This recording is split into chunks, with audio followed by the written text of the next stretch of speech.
भारतीय संविधान के अंतर्गत आज हम शुरू करेंगे भाग 2। भाग 1 में हम आर्टिकल 1 से 4 तक पढ़ चुके हैं। आज हमें पढ़ना है भाग 2, जिसका नाम है सिटीजनशिप या नागरिकता। तो आइए समझने का प्रयास करते हैं भाग 2। और भाग 2 का जो नाम है वो है नागरिकता। अब नागरिकता मतलब सिटीजनशिप। सिटीजनशिप। अब जो नागरिकता है वो आर्टिकल 5 से लेकर के आर्टिकल 11 तक नागरिकता का उल्लेख भी किया गया है भारतीय संविधान में।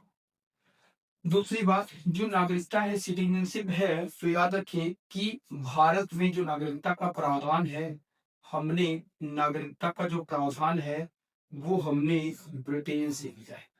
नागरिकता का प्रावधान हमने ब्रिटेन या इंग्लैंड से लिया है। और भारत में एकल नागरिकता का प्रावधान है। भारत में एकल नागरिकता मतलब सिंगल सिटीजनशिप का प्रोविजन है। भारत में एकल नागरिकता का प्रावधान है। इसका मतलब है हम लोग केवल भारत के नागरिक हैं। किसी भी राज्य की या स्टेट की हमें नागरिकता प्राप्त नहीं है। ठीक है। जबकि अमेरिका की अगर मैं बात करूं तो अमेरिका में दोहरी नागरिकता का प्रावधान है। अमेरिका में कैसी नागरिकता का प्रावधान है? दोहरी नागरिकता का प्रावधान है। मतलब अमेरिका के लोगों को स्टेट की नागरिकता भी मिलती है, स्टेट यानी राज्य की नागरिकता भी मिलती है, और अमेरिका देश की भी नागरिकता मिलती है। ठीक है। तो वहां के लोग देश के भी नागरिक हैं और राज्य के नागरिक हैं, दोनों। इस वजह से अमेरिका में दोहरी नागरिकता का प्रावधान है, लेकिन भारत में एकल नागरिकता का प्रावधान है। और ये हमने कहाँ से लिया है? ब्रिटेन से लिया है। अब आपको एक और बात पता होनी चाहिए, ठीक है, कि नागरिकता अधिनियम 1955 है। अब ये नागरिकता अधिनियम 1955 है जो नागरिकता के बारे में बताता है। तो आइए, आपने इसको समझ लिया होगा, स्क्रीनशॉट ले लिया होगा। अब देखें, अब नागरिकता में और क्या बातें हो सकती हैं। तो नागरिकता की अगर बात करें तो पहली बात नागरिकता की आती है प्राप्ति की। पहली बात जो है नागरिकता की आती है कि प्राप्ति हमें कैसे होती है, कैसे हम प्राप्त कर सकते हैं नागरिकता। तो नागरिकता की प्राप्ति के लिए एक अधिनियम है, उसका नाम है नागरिकता अधिनियम। नागरिकता अधिनियम 1955। ठीक है। या हम कह सकते हैं इसमें कई बार संशोधन हुआ है। तो नागरिकता संशोधन अधिनियम 1955। अब ये जो नागरिकता संशोधन अधिनियम 1955 है, ये नागरिकता की प्राप्ति के 5 आधार बताता है। ये कहता है कि आपको 5 आधार पर नागरिकता प्राप्त होगी।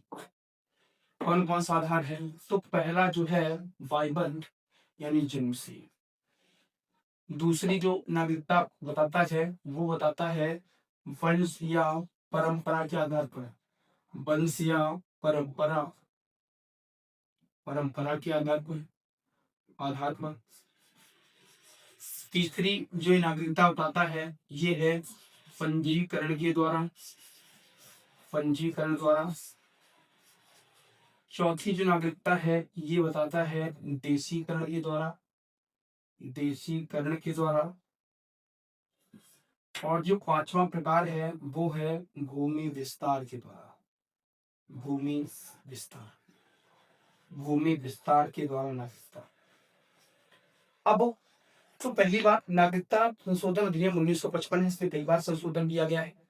अब नागरिकता संशोधन अधिनियम में नागरिकता प्राप्ति के 5 आधार बताए हैं। पहला बाय बर्थ यानी जन्म से। तो जन्म से क्या है? तो देखें, जिनका भी जन्म 26 जनवरी 1950 के बाद भारत में हुआ है, ऐसा कोई भी व्यक्ति जन्म से ही भारत का नागरिक है। जिसका जन्म 26 जनवरी 1950 के बाद हुआ है, ऐसा कोई भी व्यक्ति भारत का नागरिक है। लेकिन यहाँ पर एक्सेप्शन है, यहाँ पर अपवाद रखा गया है। किसको छोड़ करके? ठीक है, विदेशियों के बच्चों को छोड़ करके, विदेशियों के बच्चों को छोड़ करके, विदेशियों के बच्चों को छोड़कर।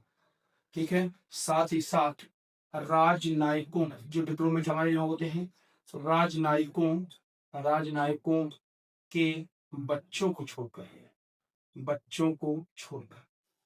ऐसा क्यों? देखिए, जैसे हमारे यहाँ बहुत सारे विदेशी आते हैं। अब विदेशी यहाँ पर घूमने आया, मान लीजिए कि उसके यहीं पर लड़का हुआ, तो फिर ये बात कहेगा वो। मान लीजिए कोई विदेशी हमारे यहाँ घूमने आया और उसका लड़का ही भारत में हो गया, तो वो कहेगा कि भाई 26 जनवरी के बाद मेरा लड़का भारत में हुआ है, तो भारत का नागरिक बनाओ उसको। तो हम कहेंगे अपवाद है। ना तो विदेशियों के बच्चों को ये अधिकार प्राप्त है, और डिप्लोमेट अन्य देश के नागरिक, जैसे भारत के राजनयिक अमेरिका में रहते हैं, अमेरिका के राजनयिक भारत में रहते हैं, तो यदि वो रह रहे हैं और उनके बच्चे हो जाएँगे, तो उनको भी हम जन्म से नागरिकता प्रदान नहीं करेंगे। ठीक है? ये अपवाद में रखा गया है दोनों को। दूसरा जो है वंश या परंपरा के आधार पर, मतलब वंश या परंपरा के आधार पर उनको नागरिकता प्राप्त होगी। जैसे मान लीजिए किसी बच्चे का जन्म विदेश में हो गया, किसी बच्चे का जन्म कहाँ पर हुआ? विदेश में हुआ। अब बच्चे का जन्म तो विदेश में हुआ है, वो भारत में तो हुआ नहीं है, तो वो व्यक्ति जन्म से तो नागरिक नहीं है। अब बच्चे का जन्म कहाँ पर हुआ है? विदेश में। तो जब बच्चे का जन्म हुआ है, तो ये देखा जाएगा कि उसकी माता या पिता दोनों में से कोई भी एक भारत का नागरिक होना चाहिए।